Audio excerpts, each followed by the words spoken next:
इसी विषय से जुड़ा हुआ एक प्रश्न और है कि व्यासपीठ पर बैठकर जो हमारे व्यास कथा का वाचन करते हैं उनका जीवन कैसा होना चाहिए। और कई भागवत वक्ताओं व्यासों के जीवन को लेकर जो सामाजिक मर्यादा और आध्यात्मिक मर्यादा के हनन की बातें चल रही हैं, सोशल मीडिया पे चल रही हैं, वो बेहद शर्मनाक हैं।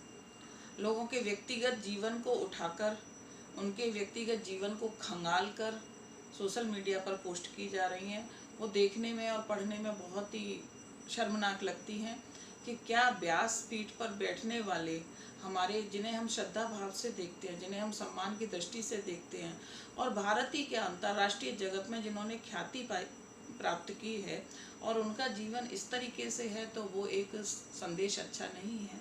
मेरा अपना मानना है कि जब किसी बड़े पद पर, बड़े स्थान पर, चाहे वो सामाजिक हो, राजनीतिक हो या आध्यात्मिक हो, कोई व्यक्ति बैठता है तो उसका जीवन, निजी जीवन स्वयं का नहीं रह जाता, वो एक सार्वजनिक जीवन हो जाता है।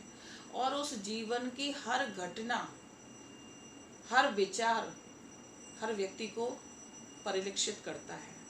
हर व्यक्ति उसका अनुसरण करता है, अनुकरण करता है, उसको फॉलो करता है, उसको देखता है, उसको पढ़ता है, उसको सुनता है।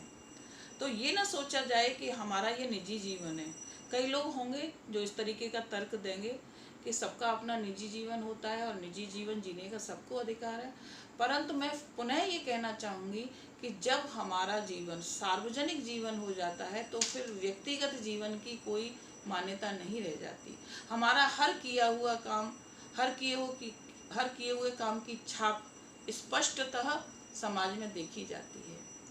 सामाजिक पद पर बैठा हुआ व्यक्ति भी यदि कोई गलत काम करता है तो उसकी छवि गलत जाती है। राजनीतिक पद पर बैठा हुआ व्यक्ति, चाहे वो किसी प्रशासनिक अधिकारी का जीवन हो या किसी नेता का जीवन हो, उसकी छाप जनता पर पड़ती है। इसी तरीके से आध्यात्मिक जगत में बैठे हुए हमारे जो गुरुवर हैं या व्यासपीठ पर बैठे हुए जो व्यास हैं और जो कथा का वाचन कर रहे हैं, वो यदि उनके निजी जीवन में कुछ गलत होता है तो उनके जो हजारों, लाखों, करोड़ों की संख्या में जो भक्त होते हैं, जो उनके फॉलोअर होते हैं, वो उस घटनाओं को देखकर मन में कष्ट पाते हैं।